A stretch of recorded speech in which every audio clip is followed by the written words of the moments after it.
Par contre, ça va pas du tout, hein. On le commence de plus en plus tôt, le journal du 13h. Je suis obligé de me brosser les dents ici, moi, maintenant. Merde.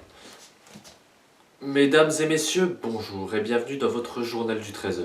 Les actualités aujourd'hui, vous en avez l'habitude, il n'y en aura que deux. Une bonne et une mauvaise nouvelle. Pourquoi seulement deux? Tout simplement parce qu'on n'a pas grand chose à vous dire durant cette période de confinement. Pourquoi une bonne et une mauvaise nouvelle? Tout simplement, la bonne nouvelle, c'est pour vous permettre de garder le moral pendant cette période de confinement. Et la mauvaise nouvelle, c'est pour vous rappeler qu'on est toujours dans la merdouille. Mais avant toute chose, la météo. Alors, comme vous pouvez le constater, la France sera donc coupée en deux. Et ça sera le monde à l'envers puisque nous aurons de la pluie au sud et du soleil au nord. Voilà.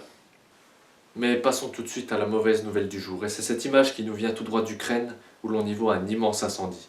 Le feu d'origine criminelle aurait débuté la semaine dernière à proximité de l'ancienne centrale nucléaire de Tchernobyl. Alors, même si sur place les pompiers semblent avoir partiellement maîtrisé l'incendie, il semblerait que des particules radioactives se soient soulevées dans l'air en même temps que les cendres. Alors y a-t-il un risque pour notre santé? Faut-il craindre un deuxième Tchernobyl comme dans les années 80? Nous avons demandé à un spécialiste de répondre à nos questions. Alors effectivement, les pompiers ont réussi à maîtriser l'incendie près de l'ancienne centrale Tchernobyl. Ils ont réussi à sécuriser les bâtiments de l'ancienne centrale. Cependant, il est vrai que l'incendie a soulevé dans l'air des particules radioactives, notamment du césium-137.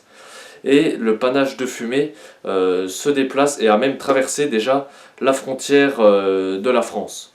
Alors, pas d'inquiétude à avoir puisque les concentrations restent très faibles et a priori il n'y a donc pas de risque pour la santé des Français. La concentration en césium-137 est très faible dans l'air. Donc voilà, vraiment, ne vous inquiétez pas, il n'y a absolument pas de risque pas de crainte à avoir concernant cet incendie de la centrale Tchernobyl. Vraiment, pas d'inquiétude à avoir.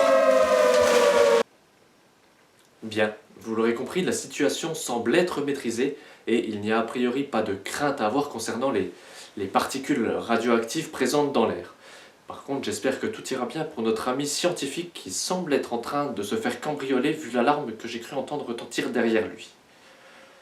Mais tout de suite, nous allons retrouver notre correspondant Rémi en duplex pour connaître l'avis des personnes concernant le sujet. Alors, Rémi, nous sommes en duplex, est-ce que vous m'entendez? Oui, tout à fait, Michel, je vous entends. Oula, Rémi, qu'est-ce qui vous est arrivé? Vous semblez être, si je puis me permettre, plutôt mal en point. Eh bien écoutez Michel, en fait suite à l'interview de la semaine dernière avec le monsieur, il s'est avéré qu'il il courait beaucoup plus vite que moi, et comme il n'a pas apprécié que je rentre chez lui sans lui demander l'autorisation, il a réussi à me rattraper et bon voilà le résultat quoi. Ah oui d'accord, oui, en effet, oui, vous n'avez pas couru assez vite apparemment, oui. Ah ben, pour le coup, je ne vais pas pouvoir faire d'interview cette semaine, en tout cas, vu mon état. Non, mais je reviendrai sûrement prochainement, il n'y a pas de souci là-dessus. D'accord, et bien écoutez Rémi, nous vous souhaitons un bon et prompt rétablissement, en espérant vous revoir très bientôt dans notre journal du 13h. Et sans plus tarder, passons à la bonne nouvelle du jour, et c'est cette solidarité qui s'organise partout en France et même partout dans le monde, et notamment au Mexique, où la fille du célèbre trafiquant de drogue El Chapo a décidé de venir en aide aux plus démunis en leur apportant quelques denrées alimentaires. Tous les matins, je prépare des cartons avec des produits de première nécessité.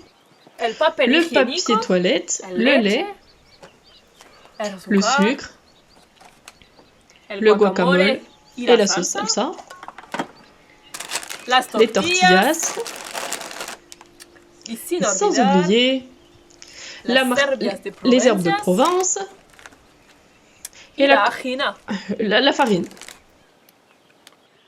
Ensuite, je vais faire le tour du village pour distribuer les cartons.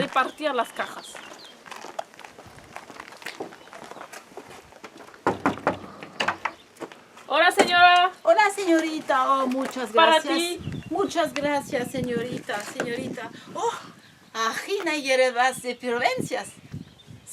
Oui, c'est très bien ce que fait la fille de Guzman, car elle maintient le contact entre les gens et elle pense aux pauvres et à la population et c'est très bien. Ça me fait plaisir de rendre les gens très heureux en leur apportant, par exemple, de la nourriture.